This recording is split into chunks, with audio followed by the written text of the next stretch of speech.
राजेशः आसीत् खलु?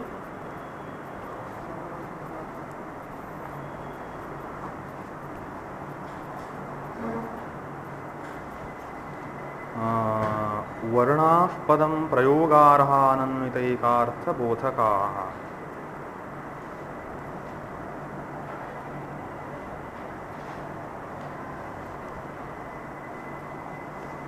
वर्णाः पदं प्रयोगार्हा अनन्वितैकार्थबोधकाः। तत्र प्रयोगार्हः इति प्रयोगार्हाः वर्णाः इति दृष्टमासीत् अस्माभिः पूर्वं। प्रयोगार्हे इति प्रातिपदिकस्य व्यवच्छेदः। पदलक्षणे प्रयोगार्ह इति पदस्य किं सार्थक्यं? प्रातिपदिकस्य निवारणं।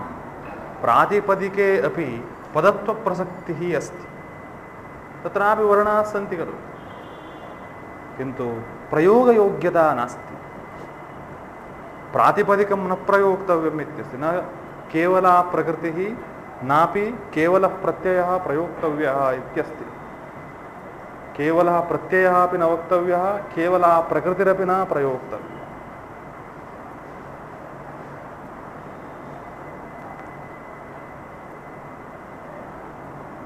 प्रयोगार्ह इति प्रातिपदिकस्य व्यवच्छेदः।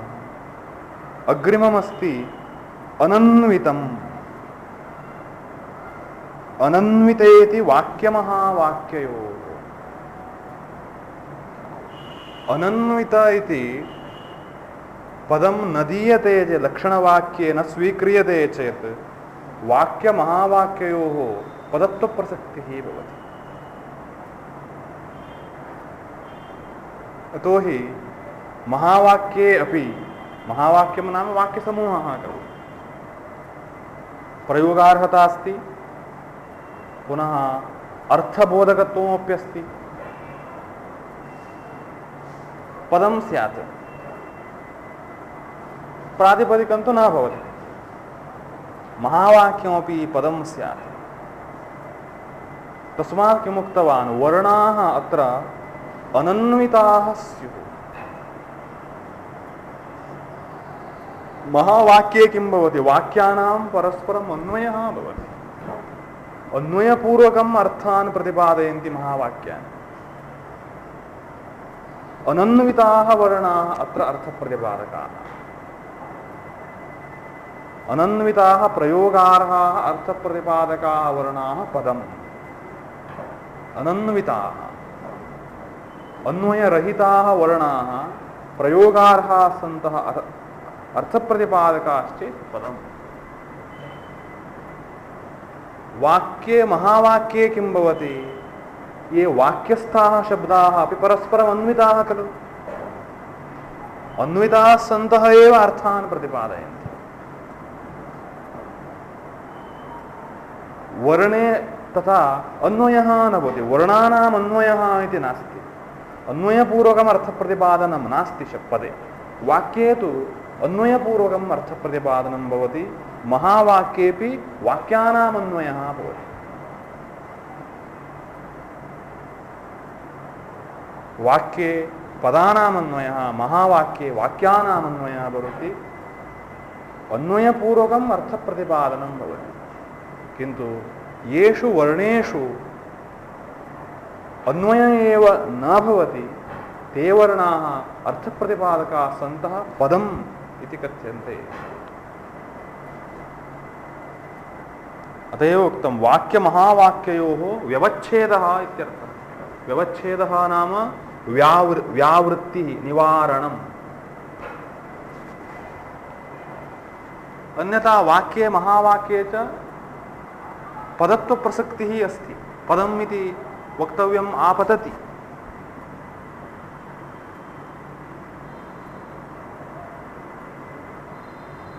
पुनः विशेषणमस्ति एक। एकेति साकाङ्क्षानेकपदवाक्यानां।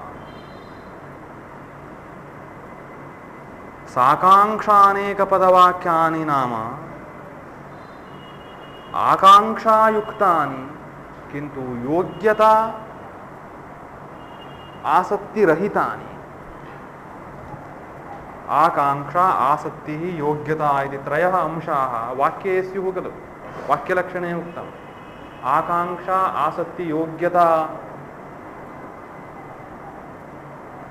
रहित आकाङ्क्षा आसक्ति योग्यता इति अंशत्रयोपेतमेव वाक्यं खलु।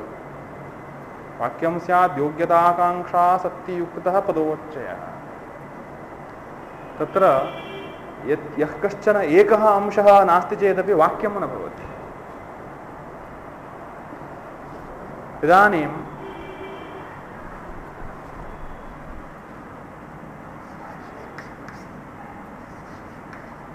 मेघः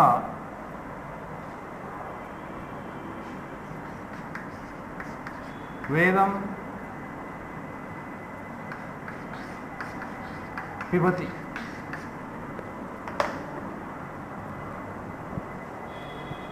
पश्यतु, अन्वयः सम्भवति, व्याकरणदृष्ट्या अन्वयस्तु सम्भवति,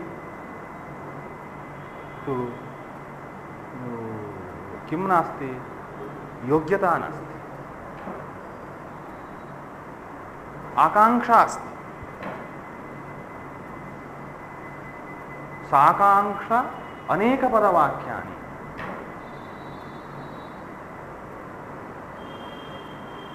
एतत् वाक्यं न भवति। किमर्थं? योग्यतादिकं नास्ति इति कारणेन वाक्यं न इति जातं। मेघस्य वेदस्य मेघस्य पाने एव योग्यता नास्ति, पुनः वेदः पानयोग्यः न भवति।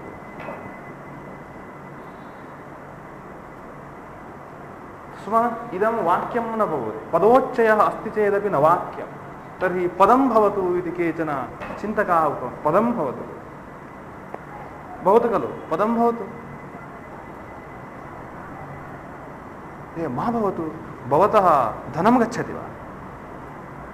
भवतु।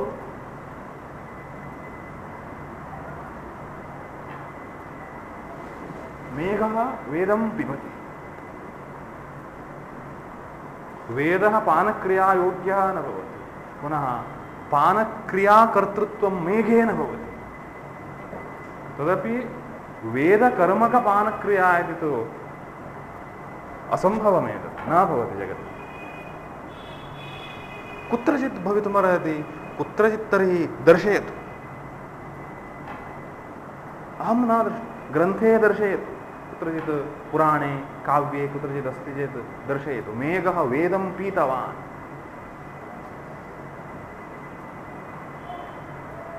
तादृशं नास्ति।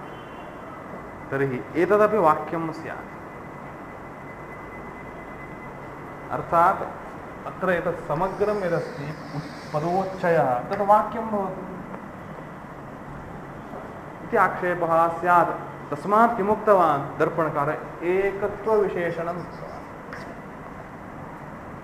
प्रयोगार्हः अनन्वितः एकत्वविशिष्टः एकत्वसंख्याविशिष्टः वर्णसमूहः वाक्यं पदं भवति। एकत्वविशिष्टता अत्र नास्ति।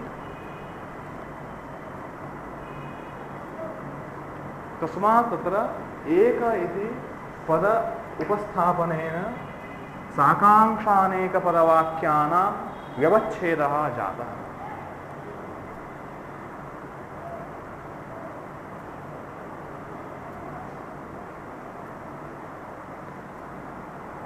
एवं भवति। साकाङ्क्ष अनेकपदवाक्यानि ईदृशानि अन्यान्यपि वाक्यानि कर्तुं शक्यानि सन्ति।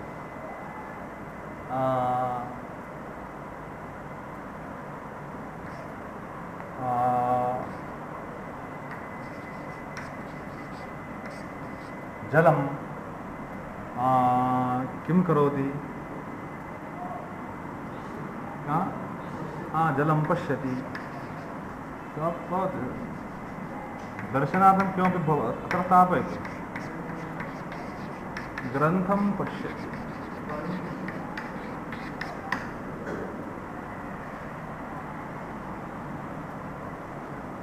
अनन्वितानि अपि वाक्यानि, अन्वितानि अपि न, प्रयोगार्हः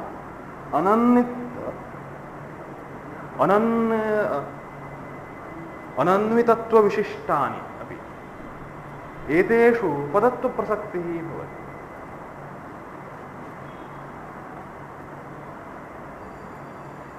पदत्व प्रसक्ति।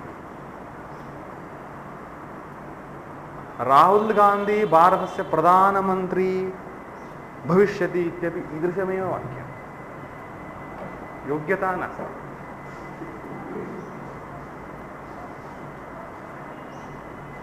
राहुल गांधी भारतस्य प्रधानमंत्री भविष्यति, मेघः वेदं पिबति, जलं ग्रंथं पठति पश्यति, समानं वाक्यम्। योग्यता एव नास्ति। ईदृशवाक्यसमूहस्यापि पदत्वप्रसक्तिः स्यात्। किमर्थं? प्रयोगार्हत्वं तु अस्ति पदानां, पुनः अनन्वितत्वमप्यस्ति। अस्य वाक्यस्य तेन वाक्येन साकं नास्ति अन्वयः। अर्थमपि बोधयन्ति।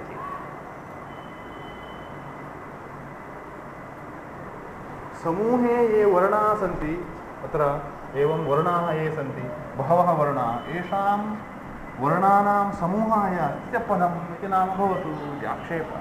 तदर्थम् एक विशेषणं दत्तम्। एकत्वं तु नास्ति, अत्र एकत्वं नास्ति।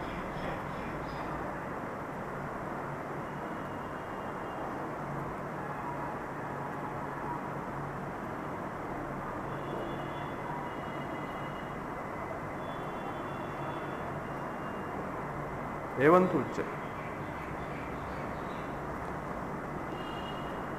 पुनः अर्थबोधकाः इति उक्तम्। अर्थबोधकाः इत्यनेन कचटतप इत्यादीनां व्यवच्छेदः इत्यस्ति।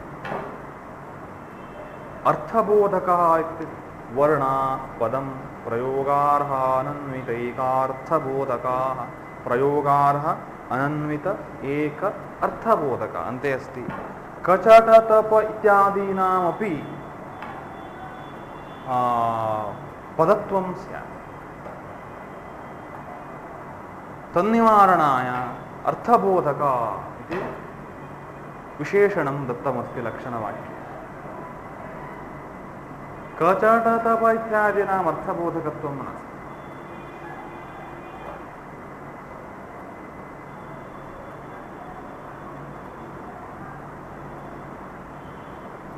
मम दृष्ट्या, मम स्वीय दृष्टिः अस्ति, अर्थबोधकाः इत्यनेन कचटतावादीनां व्यवच्छेदः भवति इति ग्रन्थकारः आवश्यकता अस्ति, आवश्यकता नास्ति। कचटतपादीनां प्रयोगः न भवति।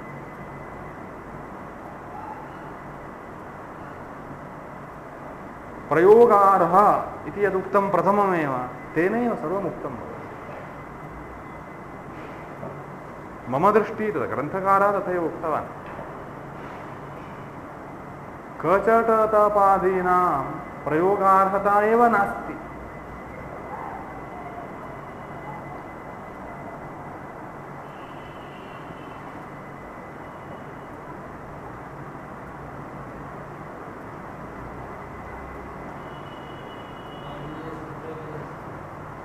सूत्रे चेत् तत् सुप्रत्ययः योजितः खलु,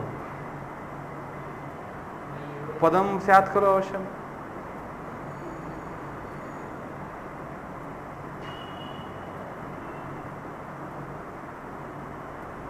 शश्चोटी इति उच्यते।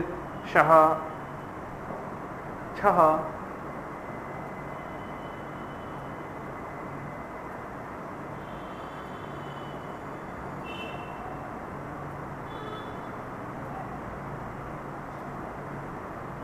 गच्छतेः एवं प्रयोगः इत्युच्यते। गच्छतेः प्रयोगः नाम गच्छति इति यद् रूपमस्ति तस्य प्रयोगः इत्यर्थः। गच्छते।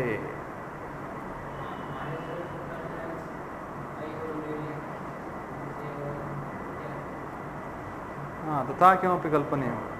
तो प्रयोगार्हता है, प्रयोगार्हता वाक्य। तो ग्रन्थकारः प्रयोगार्हः इति बहु सम्यक् उक्तं। तेन सर्वं व्यावृतं भवति।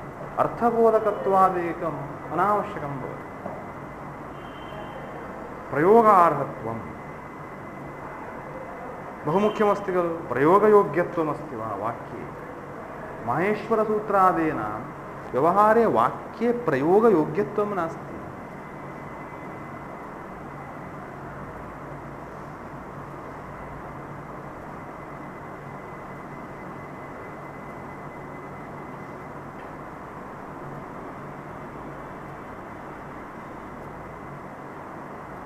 पदम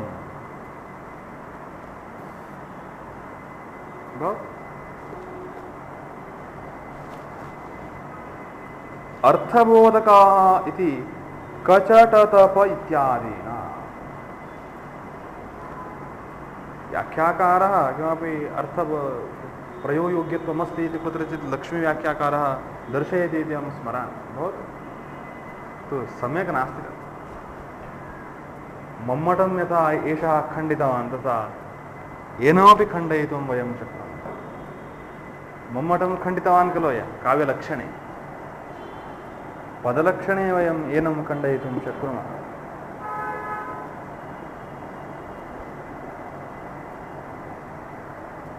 तर्हि प्रयोगार्हत्वविशिष्टाः अनन्वितत्वविशिष्टाः एकत्वविशिष्टाः पुनः अर्थबोधकत्वविशिष्टाः वर्णाः पदम्। नारायणः इत्यत्र वर्णाः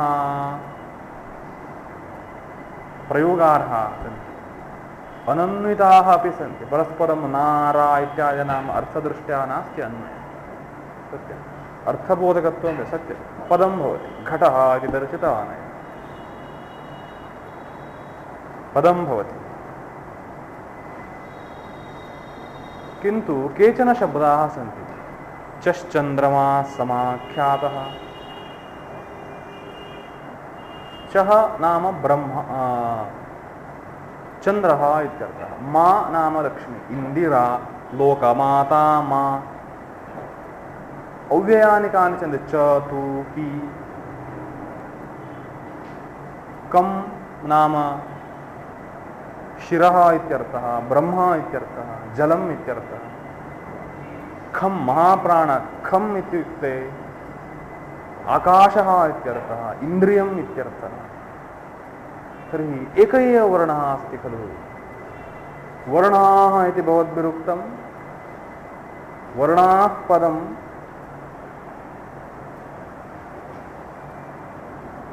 तदा दर्पणकारः उक्तवान् वर्णाः इति बहुवचनम् अविवक्षितं। तदस्माकं विवक्षितं नास्ति, बहुवचनमेव स्यादिति न। वर्णाः इत्येव न। प्रसंगानुगुण्येन वर्णः, वर्णौ वा वर्णाः वा।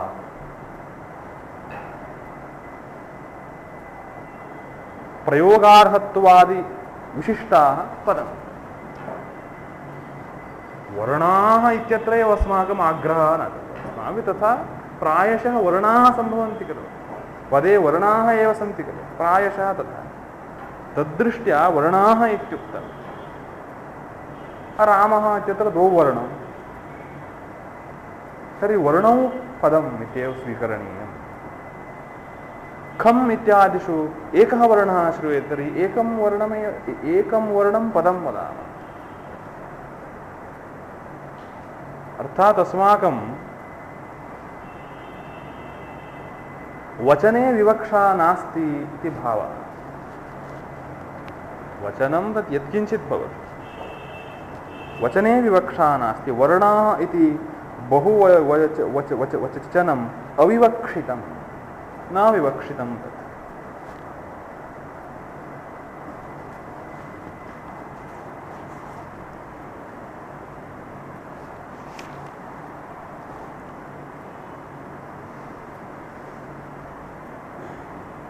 अर्थो वाच्यश्च लक्ष्यश्च व्यङ्ग्यश्चेति त्रिधाम। इदानीं किं जातं?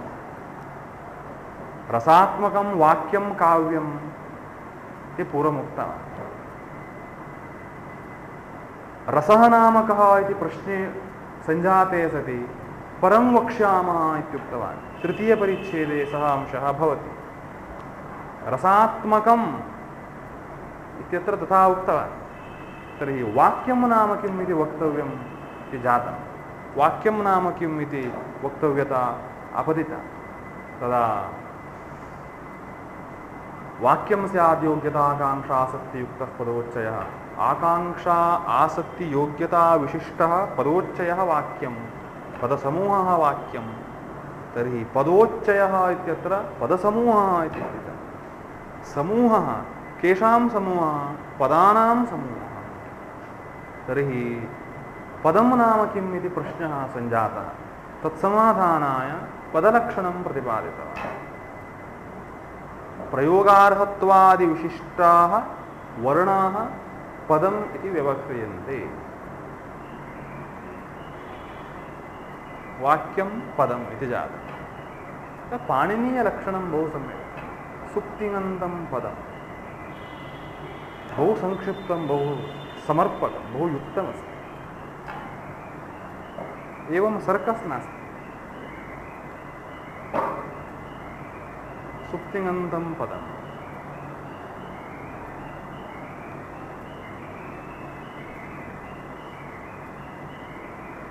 पदं नाम तथैव भवति। प्रयोगयोग्यत्वं सर्वमपि तत्रैव अन्तर्भूतं भवति। तस्यैव व्याख्यानं कृतवान् तावदेव। किन्तु पाणिनिना उक्तमेव उच्यते चेत् किं भवति? कापी कृतवान् इति भवति। डौन्लोड् कृतवान्, प्रिण्ट् औट् स्वीकृतवान् इति भवति। स्वीयग्रन्थः इति न भवति।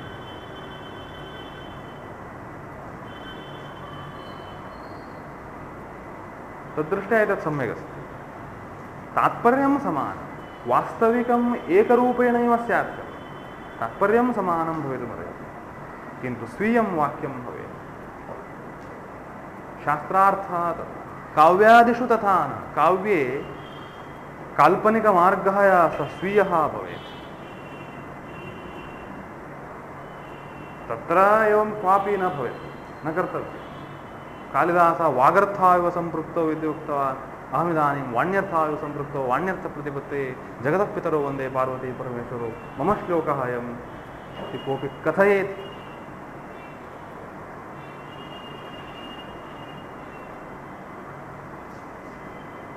अन्यः चिन्तितवान् के पर्यायशब्दाः सन्ति। ब्राह्मी तु भारती, भाषा, गीर्, वाक्, वाणी, सरस्वती, व्याहार, उक्तिर्लपितं, भाषितं, वचनं, वचः। ओ तर्हि अन्यत् करिष्यति। भाषार्थाविव सम्पृक्तौ भाषार्थप्रतिपत्तये एवं स्यात्।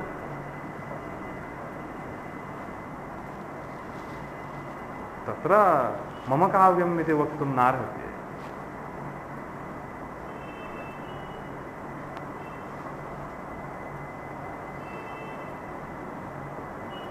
तर्हि वाक्यलक्षणं पदलक्षणं च उक्त्वा संक्षेपतः कथयति, केवलं ज्ञापनार्थं तावदेव। इदानीम् अर्थान् निरूपयति। शब्दप्रपञ्चः एव अर्थप्रपञ्चोऽपि महान् प्रपञ्चः, किन्तु अर्थलक्षणं न उक्तवान्। पदप्रतिपाद्यत्वम् अर्थत्वम् इति सामान्यतः उच्यते। पदप्रतिपाद्यत्वम् अर्थत्वम् इति सामान्यतः सर्वशास्त्रेषु इत्थमेव स्वीकारः। पदप्रतिपाद्यः खलु अर्थः। पदप्रतिपाद्ये एव न कदाचित् अस्माभिः हस्तेन किमपि एवमित्यादिकं क्रियते। तद् हस्तेन एवं सूचनं यदस्ति, तेन सह सूचनं यः गृहीतवान् सः किं करोति? ओ अयं माम् आह्वयति, पदेनैव चिन्तयति। अरे मनसि अपि पदमेव तिष्ठति। पदं विना चित्तं न स्पन्दते, एक वन एक्शन अपि सम्भवितुं न शक्यः, न भवति तत्। तस्मात् पदप्रतिपाद्यत्वम् अर्थत्वम् इति प्राचीनाः ये उक्तवन्तः सम्यक् उक्तवन्तः। पदप्रतिपाद्यत्वम् अर्थत्वम्। दर्पणकारः अर्थलक्षणं वस्तुतः कथयेत् न उक्तवान्।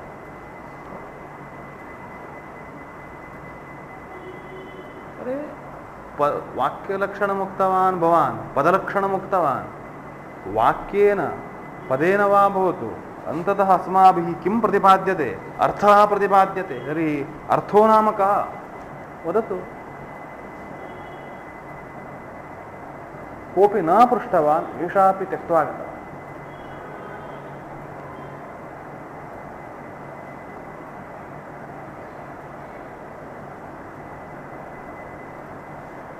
अर्थो वाच्यश्च लक्ष्यश्च इति अर्थस्य भेदत्रयं कथयेत्। अर्थलक्षणं वदतु। अर्थलक्षणं न उक्तवान्। सम्यक् अस्ति वा? भवतां दृष्ट्या किम्? अर्थलक्षणं जानाति, अर्थं तु जानन्ति। अहं गां जानामि, गोः किं लक्षणम्?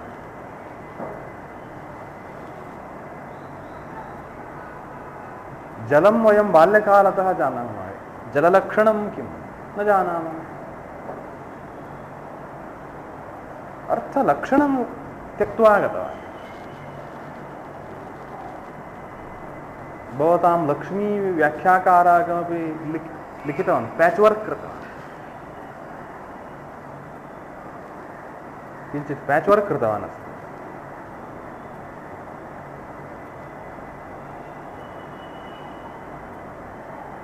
अन्यथा वाक्यं रसात्मकं वाक्यं काव्यम् इति उच्यते। वाक्यं नाम किं कथयामि? अरे वाक्यमपि ज्ञायते अस्माभिः। किमर्थं वाक्यं त्वया उक्तं? प्रश्नः सम्भवति खलु? तदपि कथयतु।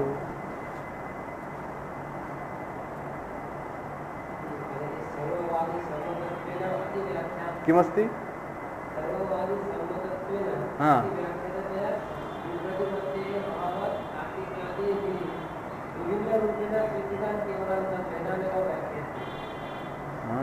पश्यतु, पैच वर्क कृतवान्।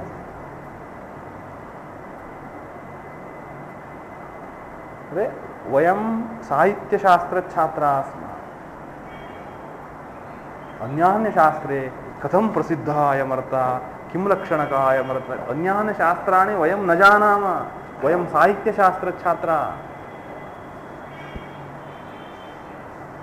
लोकदृष्ट्या जानातु इति चेत् वाक्यमपि लोकदृष्ट्या जानामः। वाक्यलक्षणं कुतः त्वया उक्तं? रसात्मकं वाक्यं काव्यम् इत्युक्ते सामान्यतः स्थूलज्ञानम् अस्माकमपि सम्भवति।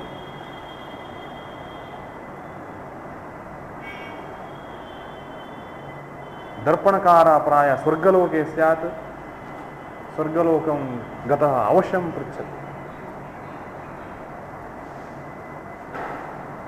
सत्यं, परखण्डनप्रियः स्वयं दोषं कृतवान्।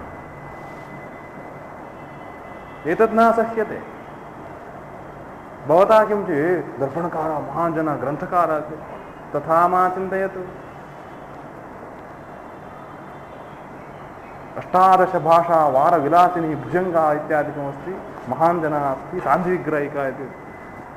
प्रथमदिने मया उक्तं ब्रह्म 2+2 5 भवति चेत् न स्वीक्रियते अस्माभिः। ब्रह्मा कदाचित् कथयेत्, ब्रह्मा न कथयति। यदि कथयति वयं तु न स्वीकुर्मः। सत्यलोकग्रामीणाः केचन स्वीकुर्मः। सत्यलोकस्थाः ये ग्रामप्रदेशीयाः ते स्वीकुर्युः। सत्यं सत्यं सत्यं ज्ञायते अन्तः 2+2 4 भवति खलु। भवतु भवतु स्वीकुर्मः इति।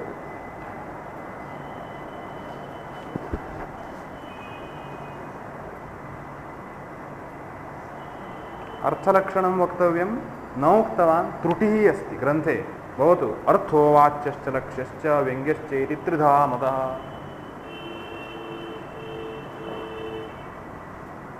अर्थः त्रिधा अस्ति, त्रिधा मतः अलङ्कारशास्त्रसम्प्रदाये इत्यर्थः। सर्वस्मिन् शास्त्रसम्प्रदाये त्रिधा न अर्थः। अलङ्कारशास्त्रसम्प्रदाये अर्थः त्रिधा। सः वाच्यः, लक्ष्यः, व्यङ्ग्यः। अर्थो वाच्यश्च लक्ष्यश्च व्यङ्ग्यश्चेति त्रिधा मतः। सर्वं बहु सरलं, किमपि नास्ति, भवद्भिरेव पठितुं शक्यमस्ति। येषां स्वरूपमाः वाच्यार्थः, लक्ष्यार्थः, व्यङ्ग्यार्थः इति त्रयः ये अर्थाः सन्ति, तेषां स्वरूपं स्थूलतया कथयति। स्थूलस्वरूपं वाच्यार्थः अभिधया बोध्यः, लक्षो लक्षणया मतः, व्यङ्ग्यो व्यञ्जनया तास्युः तिस्रः शब्दस्य शक्तयः।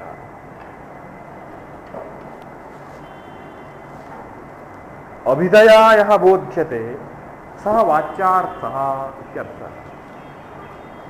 यः लक्षणया बोध्यते सः लक्ष्यः इति मतः। मतः नाम सम्मतः, इष्टः इत्यर्थः, ज्ञातः।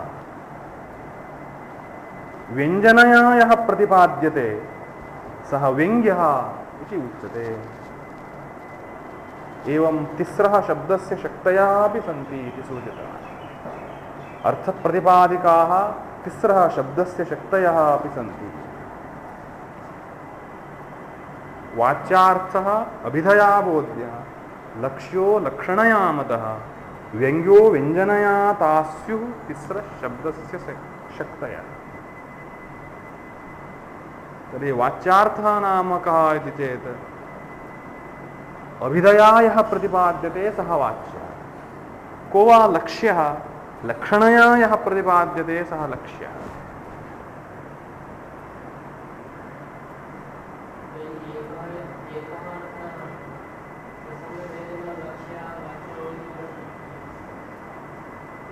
हो भवितुमर्हति, अवश्यं तथैव भवति खलु, तथैव भवति। गंगायां घोषः इति प्रयोगः कृतः। गंगाशब्दः लाक्षणिकः। गंगायां घोषः नाम गंगातीरे घोषः इत्यर्थः। कदाचित् किं जातं, प्रवाहः आगतः। केदारनाथ मध्ये यथा आसीत्, प्रवाहः सञ्जातः, महान् प्रवाहः, बहवः ग्रामाः प्रवाहे सन्ति। प्रवाहः, गंगायां घोषाः सन्ति। लक्षणा अस्ति वा? भवतां दृष्ट्या लक्षणा अस्ति वा? लक्षणा न भवति। किमर्थं? मुख्यार्थस्य बाधः न भवति। वस्तुस्थितिः, गंगायां घोषाः सन्ति। पश्यतु, तदेव वाक्यम् अत्र लक्ष्यार्थं न प्रतिपादयति, भिन्नः प्रसङ्गः।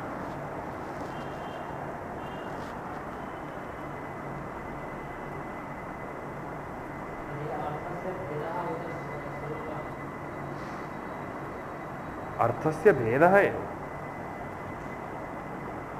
स्वरूपमपि तदा। अर्थस्य स्वरूपं भिन्नं नाम अर्थस्य प्रतिपादनं यद्भवति, ज्ञापनं, बोधनं यदस्ति, तत् बोधने यदा व्यत्यासः भवति तदा अर्थः भिन्नः इति व्यवह्रियते। वस्तुतः न भिन्नः। एतदेव एतद्गवाक्षद्वारा प्रदर्शनीयम्, एतद्गवाक्षद्वारा प्रदर्श्यते।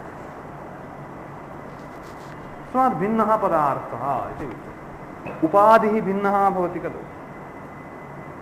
उपाधिभेदे सति भिन्नः। यथा दशरथपुत्रत्वेन विष्णुः आगतः रामः इति व्यवहृतः, व्यवहारशैली भिन्ना जाता। स एव न अन्यः, स एव देवकीपुत्रत्वेन आगतः कृष्णः इति व्यवहृतः, उपाधिभेदात्। बाह्यप्रकृतिः भिन्ना दृश्यते। एवमेव अत्रापि स एव अर्थः, नो डौट्, भिन्नः अर्थः न। उपाधिभेदेन एव भेदः। जगति भेदाः सन्ति खलु, उपाधिभेदः एव कारणं भेदे। उपाधयः न भवन्ति चेत् भेद एव न भवति। उपाधिः भिन्नः एषः आसन्दः अस्मात् भिन्नः इत्यत्र उपाधिः कारणम् उपाधिं विना भेदबुद्धिः न भवति वेदान्तशास्त्रेपि तथैव अन्तःकरणोपाधिकः जीवः भवति अन्तःकरणोपाधिः यस्य न भवति सः परमात्मा एव उपाधि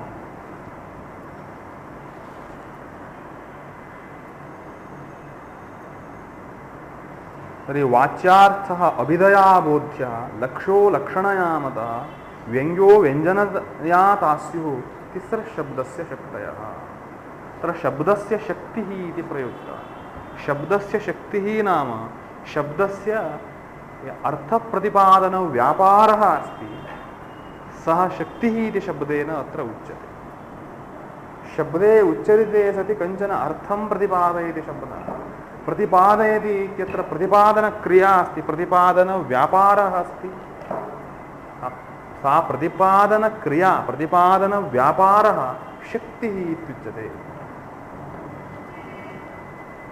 न्यायशास्त्रे शक्तिर्नाम केवलम् अभिधाव्यापारः शक्तिः न्यायशास्त्रे अभिधाव्यापारः शक्तिः शक्तिः अभिधा शक्यः वाच्यार्थः शक्त्या यः प्रतिपाद्यते सः शक्यः न्यायशास्त्रशैली तथा अत्र एषः शब्दः भिन्नतया स्वीकरणीयः भवतां न्यायशास्त्राध्ययने शब्दप्रमाणे तथा भवति शक्तिर्नाम अभिधा अत्र शक्तिर्नाम शब्दस्थः अर्थप्रतिपादनव्यापारः शक्तिः तिस्रः शक्तयः अभिधा लक्षणा व्यञ्जना न्यायशास्त्रे शक्यसम्बन्धो लक्षणा इत्युक्तः लक्षणा न शक्तिः शक्यसम्बन्धो लक्षण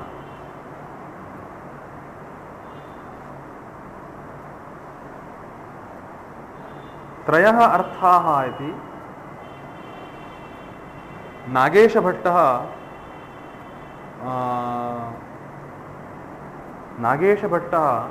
व्याकरणे त्रीन् अर्थान् स्वीकरोति नागेशः तदनुयायिनश्च अन्ये न स्वीकुर्वन्ति त्रयः अर्थाः सन्ति इति न स्वीकुर्वन्ति वैयाकरणेषु अपि नास्ति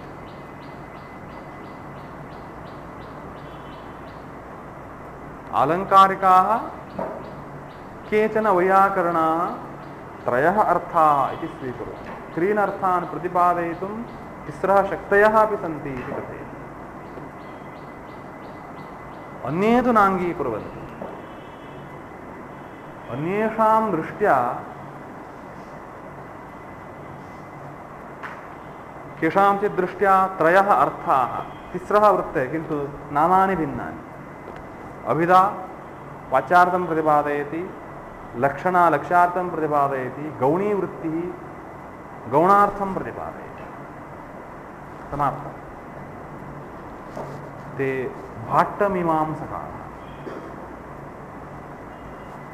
ते भाट्टाः तथा कथयन्ति मीमांसाशास्त्रे प्रमाणभूताः इति अद्यापि प्रसिद्धाः सन्ति भाट्टाः भाट्टाः व्यञ्जनां नाङ्गीकुर्वन्ति अभिधा वाच्यार्थं प्रतिपादयति लक्ष्यार्थं प्रतिपादयति लक्षण गौणार्थं प्रतिपादयति गौणी वृत्तिः व्यङ्ग्यार्थः गौणार्थे लक्ष्यार्थे वा अन्तर्भवति व्यङ्ग्यार्थः पृथक् नास्ति नैयायिकानां मते तु गौणार्थः अपि नास्ति वाच्यः लक्ष्यः गौ एव अर्थौ मीमांसकाः गौणार्थः अपि अस्ति इति उक्तवन्तः इति चेत् मीमांसकाः साधुदर्शिनः न इति आक्षिपन्ति नैयायिकाः द्वौ एव अर्थौ गौणार्थोऽपि लक्ष्यार्थे एव अन्तर्भवति इति नैयायिकाः कथयन्ति अन्ये सर्वे तथैव कथयन्ति गौणार्थः लक्ष्यार्थात् पृथक् न भवति। लक्ष्यार्थ एव गौणार्थः, लक्ष्यार्थस्य प्रकारतया एव गौणार्थः भवति इति अङ्गीकुर्वन्ति। अलङ्कारशास्त्रेपि तथैव। अद्वैत वेद वेद वेद वेद वेद वेद वेद वेद वेद वेदान्तिनः भाट्टाः यथा स्वीकुर्वन्ति तथा स्वीकुर्वन्ति।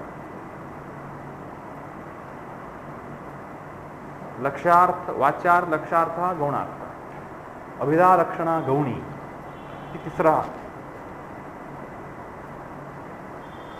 कदाचित् शंकराचार्यैः उक्तम् इत्युच्यते व्यवहारे भाट्टनयः। व्यवहारे भाट्टनयः, नयः नाम सिद्धान्तः। व्यवहारदृष्ट्या लोके भाट्टैः यत् प्रतिपादितं तदस्माकं सम्मतम्। परमार्थदृष्ट्या तु उपनिषत् सिद्धान्तः सः अङ्गीकरणीयः। जगन्मिथ्या इत्यादि प्रतिपाद्यते खलु, सः सिद्धान्तः स्वीकरणीयः। जगज्जीवन समये जीवनदृष्ट्या तु भाट्टसिद्धान्तः इति भावेन उक्तम्। कर्माणि प्रतिपाद्यन्ते खलु, कर्माणि तु कर्तव्यानि इत्येव। यज्ञो दानं तपः कर्म पावनानि मनीषिणां। यज्ञो दानं तपश्चैव खलु पावनानि मनीषिणां। तत् कार्यमेव, न त्याज्यं कार्यमेव तत् इत्यपि उक्तम्। तस्मात् कर्म आचरणं कथं कर्तव्यम् इति प्रश्नः उत्पन्नश्चेत् यत् भाट्टैः प्रतिपादितं तथा कर्तव्यम् इति भावेन तदा तादृशं वाक्यं सम्प्रदाये सञ्जातम्। अर्वाचीनाः किं कृतवन्तः, भाट्टैः ग्रन्थे यत् लिखितं सर्वम् अस्माकम् इति स्वीकृतवन्तः। भाट्टाः तिस्रः वृत्तयः इत्युक्तवन्तः।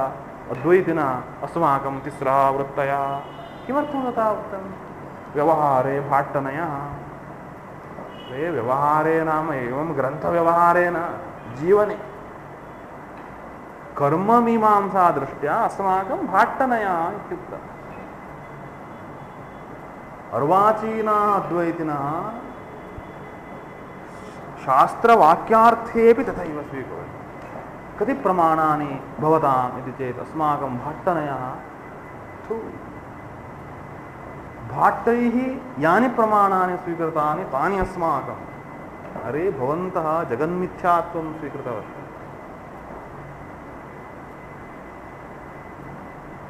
भाष्ये शंकराचार्ये स्पष्टमुक्तमस्ति प्रत्यक्षम् अनुमानम् उपमानं शब्दः इति चत्वारि प्रमाणानि।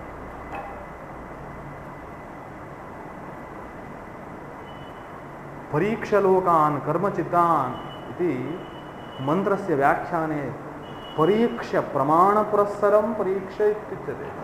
तैः कैः प्रमाणैः परीक्षा कर्तव्या इति चेत् प्रत्यक्षम् अनुमानम् उपमानं शब्दः इति चतुर्भिः प्रमाणैः परीक्षा कर्तव्या इति।